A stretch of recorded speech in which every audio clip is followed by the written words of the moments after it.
Israël et la gestion de la crise sanitaire. Voilà le titre de cet enregistrement où vous allez voir des choses qui vont apparaître à l'écran et que je vais commenter. En fait, je vais faire référence à des articles et vous allez pouvoir retrouver, là, comme à l'habitude, là, le lien là, pour voir d'une manière un peu plus détaillée ces articles en bas de l'enregistrement auquel je fais référence.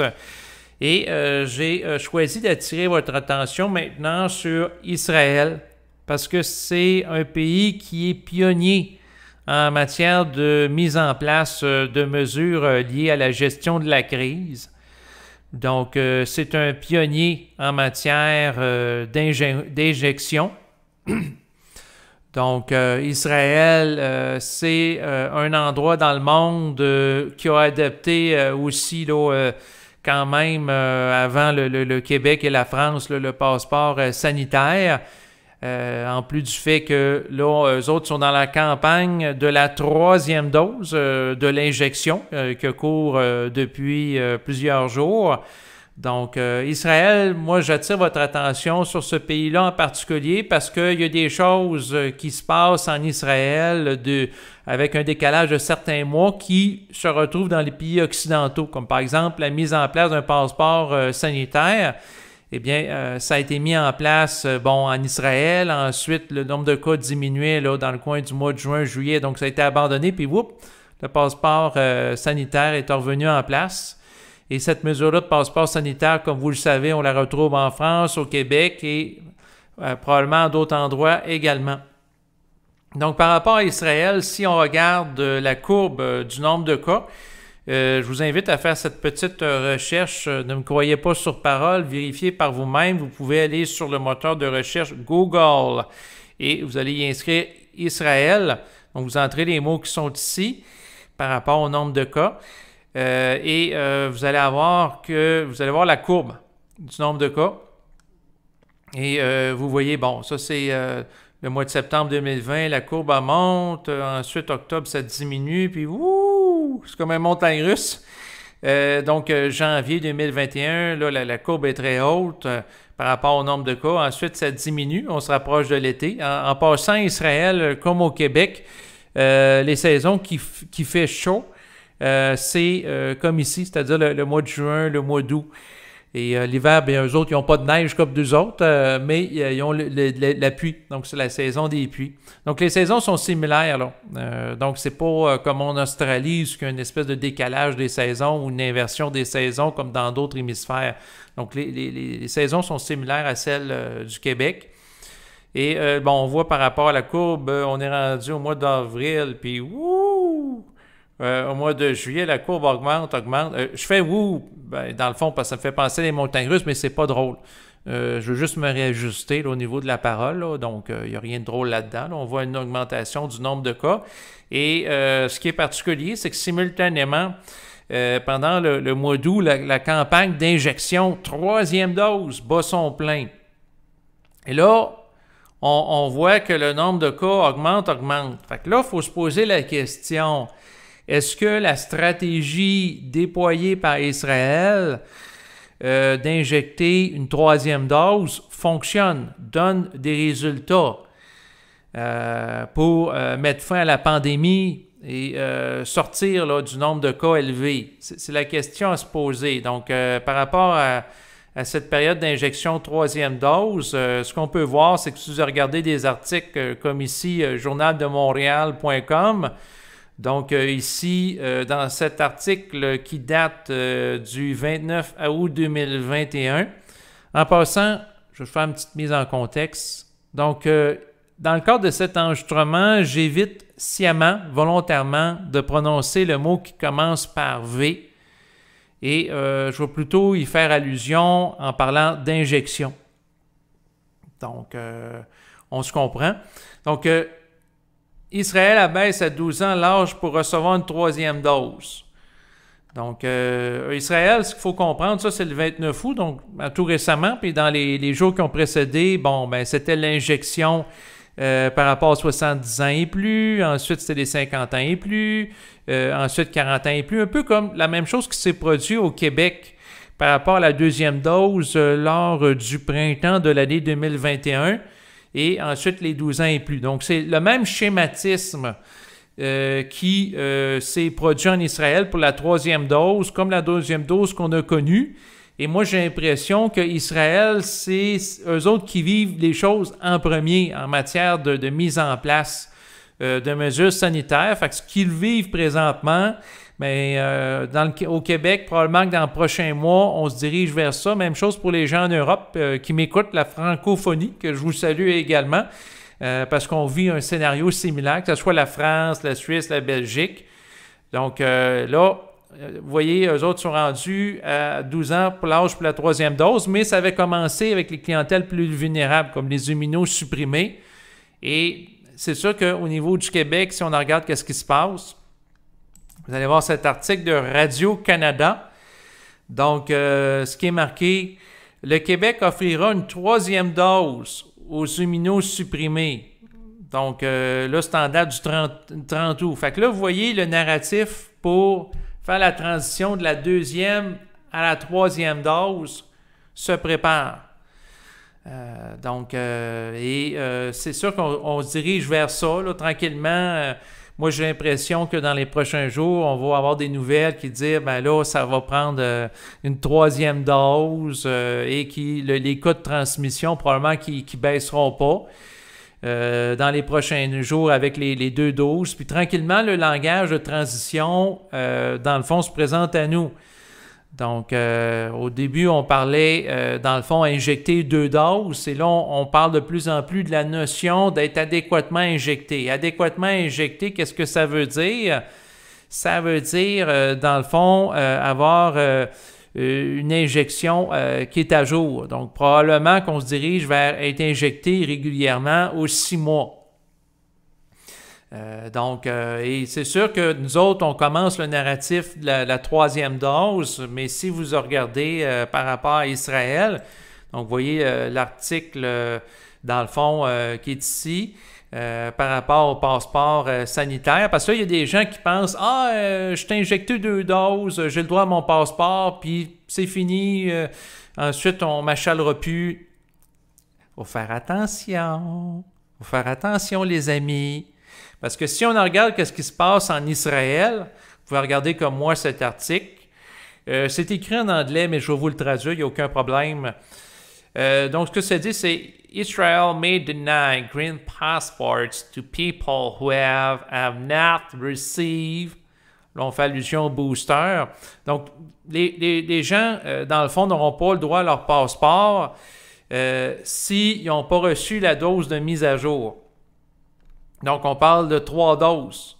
Donc, elle est adéquatement injectée en Israël présentement, ces 3 doses. Et la prédiction que je vous fais, c'est que si au Québec, on suit le même schématisme qu'Israël dans quelques mois, être adéquatement injecté, ça va être 3 doses aussi. Même chose pour les gens qui m'écoutent en France. Alors, c'est ça la nouvelle réalité liée à cette crise sanitaire. Donc, je vais lire un petit passage là, par rapport à, dans le fond, qu'est-ce qui se passe par rapport à ça. C'est qu'on se dirige vers ça. C'est ça, puis ça va encore plus loin, là. En fait, je ne dirais pas là-dessus, je vais aller sur l'autre, tiens. En fait, ça va prendre, pour maintenir à jour le passeport sanitaire, le nombre de jours, le nombre de doses adéquates. Et si l'injection permet d'être protégée pendant une période de 6 mois, ça veut dire qu'il faudrait que la personne se fasse injecter à tous les 6 mois pour, dans le fond, avoir suffisamment d'anticorps là, pour faire face à la menace. Donc, là où qu'on en est, si vous regardez cette nouvelle du Figaro, ce qui est indiqué, Israël appelle à se préparer une 4e dose. Fait que là, eux autres, ils sont en avance sur nous autres. Nous autres, on commence à peine à nous parler de 3e dose, comme je vous le mentionnais tantôt dans un article au Québec. Mais là, eux autres sont déjà dans la campagne de la 4e dose.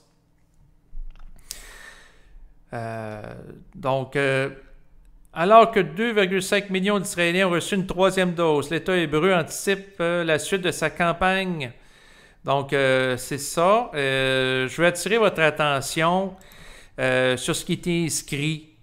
Très important. Donc, il est marqué que, bon, ici, il est question d'un professeur qui dit ceci. En passant à cela et au déclin du mot qui commence par V, des anticorps, il semble que tous les quelques mois, cela pourrait être une fois par an, tous les 5 ou 6 mois, nous aurons besoin d'une nouvelle injection. Fait que là, c'est inscrit. Là, on prépare les mentalités que la nouvelle normalité, c'est de se faire injecter à tous les 6 mois. Et ce qui se passe par rapport à Israël risque de se produire bientôt chez nous. On le voit avec le pass sanitaire là, en France ou au Québec avec le passeport sanitaire. Donc, le même concept est reproduit. Donc, les mêmes concepts peuvent être exportés ailleurs. Fait que là, il faut se poser la question à savoir, est-ce que de mettre en place ces mesures-là, le pass sanitaire, les injections multiples, donnent du résultat, fonctionnent pour faire abaisser la courbe? Donc, c'est la question. Puis, il faut aller voir le graphique pour voir comment ça évolue à chaque jour. Fait que là, moi, c'est sûr que si, dans le fond, on me présente ce modèle-là, puis on va dire, ben avec ce modèle-là, ça va faire baisser le nombre de cas, tout va aller bien, on va retrouver la normalité, la menace va disparaître, etc. Puis, finalement, ben c'est sûr que là, moi, ce que je vois, c'est que la courbe, dans le fond, vous voyez, est très élevée, là. Fait que là, c'est sûr que je me pose des questions sur la nature de la stratégie dans cette optique-là. Et je vous partage cette interrogation. Sinon, ben, je voulais profiter de l'occasion aujourd'hui pour discuter, en fait, du fait que, dans le fond, on va regarder un petit peu qu'est-ce qui se passe dans les provinces voisines du Québec. Donc, on a cette nouvelle par rapport au Nouveau-Brunswick, donc nouvelle qui vient du site web de Radio-Canada. Alors, ça a été un article publié le 3 septembre 2021. Alors, ce qui est inscrit, c'est ceci. Donc, retour du masque dans les garderies du Nouveau-Brunswick. Ça, c'est la province voisine là, de Québec, là, du Québec, en fait, pour les gens qui m'écoutent en Europe. Donc, juste à côté. Et ce qu'on voit, c'est que chez nos voisins, les enfants de 2 ans et plus devront porter un masque à la garderie dès le 7 septembre, annonce le gouvernement du Nouveau-Brunswick. Il en va de même pour les membres du personnel. Fait que là, moi, quand j'ai vu ça, j'ai failli sursauter, tomber en bas de ma chaise. Et ce qui m'est venu en premier, en termes de questionnement, c'est est-ce que d'amener un jeune enfant de 2 ans et plus à porter un masque à longueur de la journée à la garderie, est-ce que c'est bon pour son développement? Est-ce que c'est dans son intérêt? Question de base, là. Est-ce que c'est dans l'intérêt de l'enfant de lui imposer cette mesure-là? Quels sont les impacts sur son développement psychologique, son développement cognitif, son développement socio-affectif aussi, sa capacité d'interagir avec les autres enfants, donc s'il ne voit pas une partie du visage, d'être capable de lire le non-verbal, et ainsi de suite, sa capacité de parler, d'articuler, hein, parce que les jeunes enfants, donc c'est important qu'ils soient en mesure de bien communiquer. Moi, je suis curieux de voir l'impact que ça a sur le développement. Et j'espère que les gens qui mettent en place ces mesures-là sont sensibles à l'écoute des besoins des enfants, là. Donc, en fait, moi, je me pose des questions par rapport à ça. Et ça me fait voir où est-ce qu'on en est rendu. Donc, on est rendu à un point où ce qu'on demande à des enfants de 2 ans de porter le masque. Et boy, ça c'est sur un site de Radio-Canada, là, c'est une nouvelle qui est officielle. J'en ai parlé à des gens de mon entourage, j'étais scandalisé. Et moi, personnellement, je me pose des bonnes questions sur... disons qu'il y a des choses comme ça me dérange, là, pour être honnête avec vous. Il y a des choses que... J'ai l'impression qu'on est rendu à un stade aujourd'hui, en ce mois de septembre 2021, qui passe comme inaperçu. Donc, depuis à peu près 1 an, là, les masques ont fait leur apparition en classe. Donc, ça fait plusieurs mois. Puis là, ça devient comme normal. Mais moi, comment dire, depuis le début de la crise, je me pose toujours des questions sur la pertinence des mesures, la pertinence aussi du masque. Et je ne change pas. Mais il y a des gens, tu sais, on est rendu... Avant, c'était le secondaire. Avant, c'était ci. Au Québec, il y a eu l'imposition là, du masque au secondaire, ensuite au primaire. Et là, voyez-vous, je ne suis même pas au courant au Québec où ce qu'on en est là, par rapport à l'âge minimal là, pour, dans le fond, le masque. Là. Mais en tout cas, pour ce qui est de l'Ontario, c'est 2 ans et plus. Fait que moi, je trouvais ça très jeune. Fait que c'est pour ça que je vous en parle. Sinon, par rapport à cette idée là, de passeport vaccinal, eh bien, ce que je voulais vous mentionner, c'est que notre autre province voisine de celle du Québec, eh bien, l'Ontario, va mettre aussi en place le passeport vaccinal. Et ça, c'est sur le site de radiocanada.ca. Donc, tranquillement, le modèle avec le passeport qui vient d'Israël a été mis en place en France, au Québec. Là, c'est l'Ontario. Et là, il y aura sans doute d'autres provinces qui vont embarquer là, dans les prochaines semaines et les prochains mois. D'ailleurs, notre premier ministre, Justin Trudeau, a parlé d'un fonds d'1 milliard ou peut-être même 1 milliard et plus d'argent pour les provinces qui voudront mettre en place le passeport sanitaire. Là. Fait que vous voyez, le gouvernement fédéral au Canada encourage ça. Donc, on dit ici, le passeport vaccinal ontarien sera imposé dès le 22 septembre. Donc, on parle des différentes utilisations par rapport à ça. Donc, ça fait penser un peu à ce qui se passe au Québec. Hein? Donc, les restaurants, les bars, les boîtes de nuit, tous des endroits où le passeport sanitaire va être imposé. Concerts, festivals de musique. Donc, c'est dans la même lignée que ce qui se passe au Québec. Ensuite, par rapport aux nouvelles de l'actualité, eh bien, c'est sûr que par rapport à l'injection, bien, ce qui va arriver dans les prochains mois, si la tendance se maintient, eh bien, ça va être de plus en plus jeune. Donc, vous voyez le titre là ici par rapport à l'injection, donc des 0 à 11 ans pour contrôler la 4e vague. TVA Nouvelles nous annonce ça. Donc, là, c'est de plus en plus jeune, là. Donc, l'injection, on a commencé, c'est tout le temps le même schématisme, hein, les clientèles vulnérables, immunosupprimées, par la suite, on va tomber dans le 70 ans et plus, 60 ans et plus, 50 ans et plus. Ensuite, ça va être de plus en plus jeune, pour un peu comme en Israël, 12 ans. Ensuite, c'est sûr que la prochaine étape, là, c'est carrément là, du 0 à 11 ans.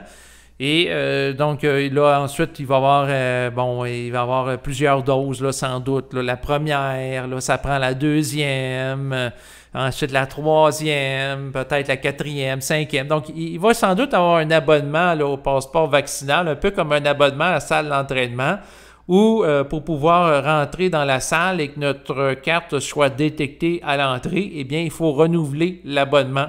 Donc, il y a des abonnements qui se font, par exemple, aux 6 mois. Donc, une entente avec le propriétaire de la salle d'entraînement, le gym, qu'il faut payer un montant aux 6 mois, sinon, on ne peut pas rentrer. C'est un petit peu le même concept vers lequel on s'enligne, ce qui veut dire que des gens qui sont injectés au mois de septembre, probablement qu'ils vont recevoir un message de rappel, peut-être par courriel, là, en lien avec l'endroit qui ont accès à leur code QR. Donc, ils vont peut-être recevoir un message de rappel pour le mois de mars, donc 2022. Et là, ça va être un rappel récurrent là, aux 6 mois pour conserver la possibilité d'avoir le passeport sanitaire qui leur donne des privilèges.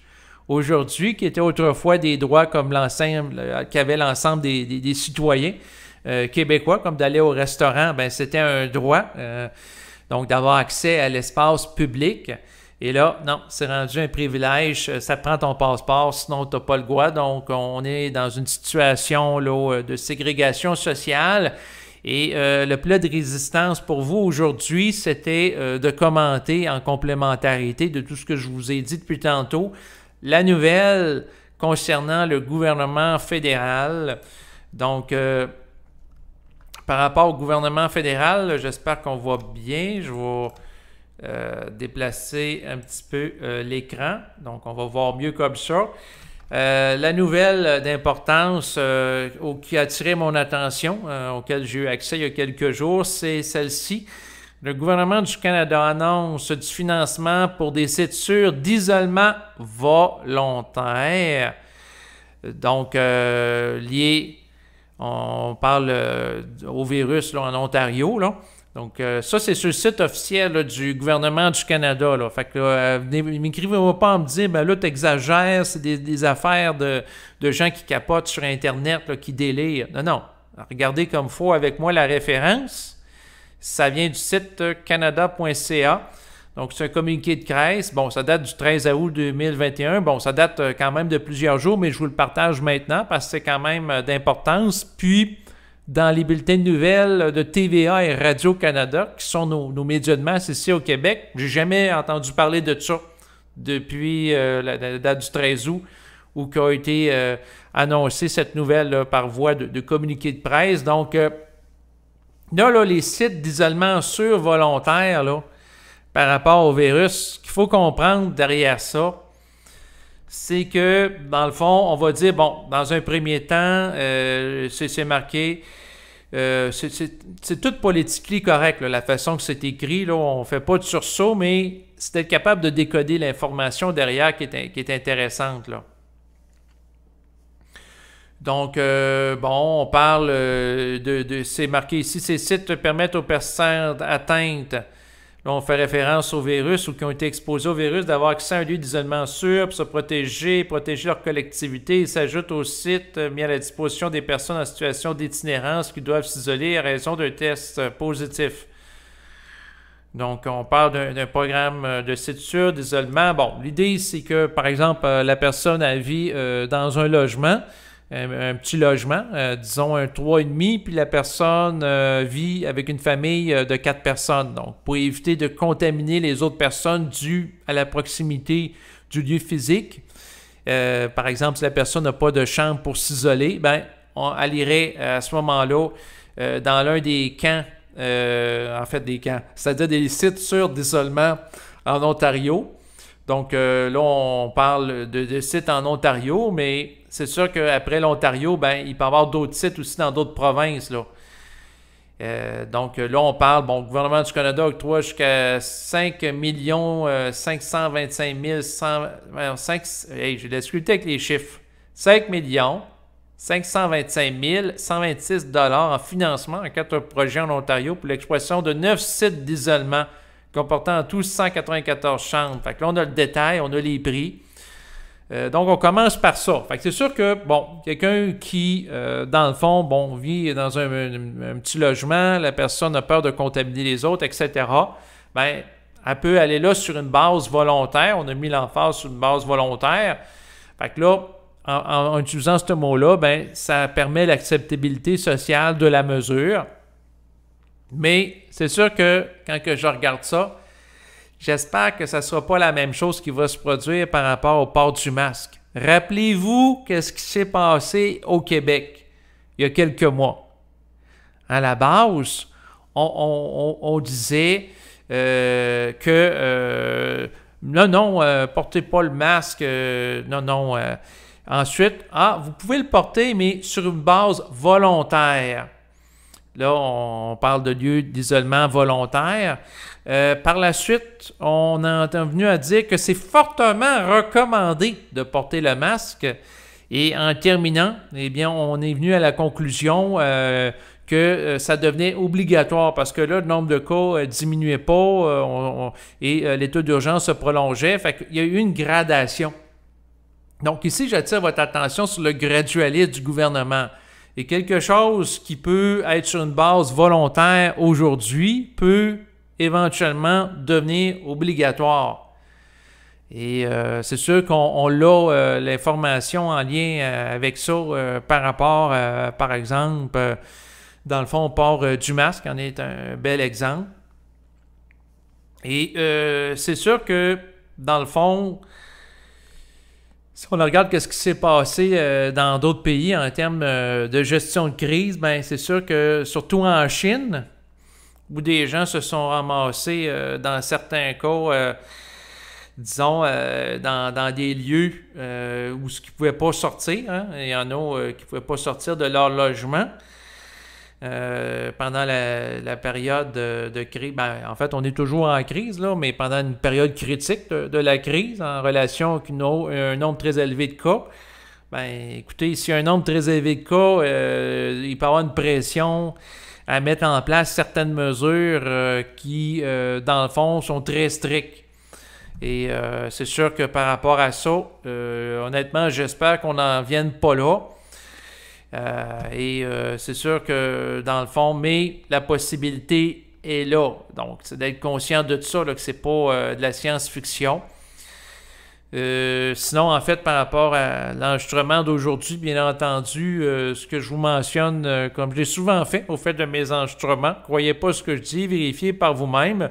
L'essentiel de mon enregistrement, c'était d'attirer votre attention sur ce qui se passe en Israël, parce qu'il y a beaucoup de mesures qui sont mises en place là-bas, qui sont reproduites ailleurs par rapport au concept, puis le système d'injection multiple là, qu'on cherche à vouloir implanter, ou qu'on renouvelle le nombre d'injections pour renouveler son droit au pass sanitaire et avoir les privilèges qui s'y rapportent. Donc, il faut surveiller ça. Sinon, en terminant, pour les gens que ce n'est pas encore fait, je vous le rappelle, ça fait plusieurs fois que je le fais, mais c'est quand même important, c'est que, écoutez, je vous propose, pendant qu'il est encore temps, de vous abonner à ma chaîne Odyssey. Puis sur Odyssey, vous avez accès à des vidéos très intéressantes. Moi-même, je suis abonné là, à plusieurs personnes là, sur ce site web de diffusion qui favorise la liberté d'expression. Donc, odyssey.com, je peux vous faire un petit tour, là. Donc, c'est très convivial, là. Dans votre compte, là, comme là, vous avez mon compte. Et si je clique, si vous regardez à gauche de l'écran, là, il va apparaître les chaînes auxquelles je me suis abonné. Donc, les gens que je trouve intéressants et que je vous propose d'ailleurs d'aller écouter des vidéos. Donc, vous avez Citoyen Lucide, c'est un Québécois qui commente la crise et vous avez plusieurs de ses vidéos. Donc, il y a souvent des propos très critiques là, par rapport à ce qui se passe en matière de gestion de crise. Des fois, il nous montre des choses à l'écran, avec l'écran que vous avez à l'arrière de lui. Il y a un franc-parler aussi, donc c'est pour ça que je vous le mentionne. Il y a Jean-Jacques Crèvecoeur aussi qui va avoir des vidéos. Il y a ses conversations du lundi, comme là je pointe à la souris l'une de ses conversations. Et vous avez aussi l'info en question auquel il participe régulièrement. C'est une émission que court le jeudi, alors que la conversation du lundi, comme vous avez sans doute deviné, ça a lieu lundi. Donc, c'est ça. Vous avez le studio. Donc, je vous propose là, d'aller écouter des vidéos. Au studio, vous avez entre autres celle-ci, si vous regardez à la droite de l'écran. Préparez-vous. Donc, on parle de se préparer à l'injection éternelle, donc avec le modèle israélien, où ce qu'on parle qu'il faut renouveler l'injection à tous les 6 mois. C'est sûr que moi, personnellement, honnêtement, là, disons que ce système-là, il me fait froid dans le dos, là, parce qu'on est comme gardé sous une emprise, où ce que là, il faut se soumettre à une injection là, à tous les 6 mois. Pour moi, je trouve ça abusif, parce que là, ça serait de voir c'est quoi l'impact de cette injection-là massive à tous les 6 mois sur la fiabilité du système immunitaire. C'est quoi l'impact que ça peut avoir aussi sur la fertilité de l'individu? C'est quoi que ça peut avoir comme impact à long terme sur, par exemple, s'il y a des enfants, sur la dimension épigénétique qui se rapporte à lui sur les gènes qu'il va transmettre aux enfants, et ainsi de suite, là. Donc, l'idée d'injecter massivement des gens à répétition, en tout cas, ça éveille beaucoup le questionnement chez moi, là. Donc, il y a des vidéos sur différents sujets là, par rapport au studio. Vous en avez plusieurs, ils en sortent régulièrement. Vous avez aussi Média Info Cité TV, donc avec Isabelle de Conscience du Peuple et également Stéphane Gay. Des vidéos intéressantes. Donc, vous avez ici un passeport vaccinal pour manger, point d'interrogation. Parce que là, il y a un endroit à Terrebonne, donc c'est un endroit au Québec, donc un organisme communautaire qui, selon les dires de la vidéo, imposerait aux gens qui voudraient aller chercher un panier de nourriture, donc les plus démunis de la société, pour s'alimenter, on leur demanderait d'avoir le passeport sanitaire pour avoir droit à de la nourriture. Donc, vous avez différentes vidéos. Il y en a qui sont intéressantes, entre autres, avec Stéphane Gay, là, qui est biologiste, qui porte un regard là, en lien avec la crise. D'autres vidéos, d'autres abonnements dans d'autres styles que j'ai aussi. Là. Il n'y a pas juste en lien avec la crise. Des fois, je me change aussi des idées, remarquez. Là. Vous avez Nicolas Lehoux, donc, qui a été président du mouvement jovialiste. Donc, vous avez différents sujets là, en lien avec le jovialisme qui aborde, comme séparer le subtil de l'épais. Ensuite, il y en a plusieurs. Il y a eu des entrevues aussi là, avec André Moreau, le philosophe jovialiste, que je trouve intéressante. Donc, par rapport, entre autres, à différents livres, comme vous avez ici L'Immortaliste. C'est un de ses livres. Il y en a plusieurs. Différents sujets. Ensuite, donc pour les gens qui s'intéressent à la philosophie jovialiste, la philosophie qui est tournée vers le bonheur, la joie de vivre, c'est la philosophie que je trouve intéressante pour ensoleiller nos journées en dépit des propos ténébreux qui sont présentés dans les médias de masse. Donc, il y a beaucoup de propos anxiogènes qui sont véhiculés présentement. Et pour s'équilibrer par rapport à ça, pourquoi pas choisir de manière totalement arbitraire d'être bien, d'être heureux et de jouir de la vie pleinement, d'avoir l'esprit en fête. Donc, si vous voulez en savoir un peu plus sur le jovialisme, qui est la philosophie du bonheur, vous allez avoir plusieurs vidéos ici là, intéressantes. Dans un autre ordre d'idée, en matière d'ufologie, vous avez cette chaîne sur Odyssey qui s'intitule « Les meilleurs documentaires OVNI ». Donc, vous avez des séries télé comme Colonie que j'ai écouté là, d'ailleurs récemment, très intéressantes en lien avec le phénomène OVNI. Vous avez différents films aussi comme les Hommes en Noir, Men in Black, Independence Day aussi. Donc, il y a la série de documentaires OVNI classés Top Secret. Intéressant aussi. Il y a plusieurs choses là. Vous avez plusieurs émissions que vous pouvez retrouver et de films aussi. Donc, vous avez X-Files. Donc, en tout cas, il y en a plein, là, vous voyez. Ensuite, c'est sûr que lui, je ne pouvais pas passer à côté. Radio-Québec, donc le site, c'est-à-dire la section d'Odyssey par rapport à Radio-Québec, où il y a des vidéos. Où il fait un commentaire là, Alexis Cossette-Trudel là, par rapport à l'actualité, là, entre autres américaine, québécoise et internationale, en relation avec la crise. Donc, vous avez plusieurs vidéos. Aussi, il y a The Colin Show sur Odyssey. Donc, Colin Show, vous avez des vidéos, mais c'est sûr que je vous encourage fortement pour les gens qui ont un intérêt en particulier pour l'actualité québécoise, d'aller sur Facebook, écouter des vidéos liées au Colin Show, parce que là, vous voyez, là, ça date un peu, là. Il y a d'autres vidéos aussi qui existent là, sur Facebook, mais ils n'ont pas été rajoutés là, sur Odyssey. Peut-être qu'ils vont l'être éventuellement, là. Mais je vous propose en priorité là, pour les gens qui sont intéressés à un commentaire régulier là, sur l'actualité québécoise, de vous abonner au Colin Show, que j'apprécie beaucoup, et c'est la raison pour laquelle je vous en parle. Donc, et c'est sûr que si ce n'est pas fait, je vous propose de vous abonner là, naturellement là, à ma chaîne. Là. En fait, j'ai deux chaînes, vous pouvez les voir à l'écran. Il y a David Lève et David Lévesque Supra. Donc, la différence entre les deux, David Lève, c'est ma première chaîne sur YouTube auquel s'y rattache.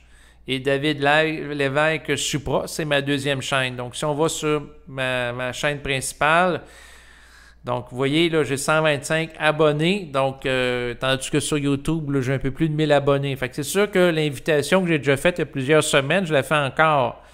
C'est-à-dire que je vous encourage fortement à vous abonner sur Odysee parce que vous allez avoir des contenus exclusifs, comme par exemple l'entrevue que j'ai fait avec Christian récemment.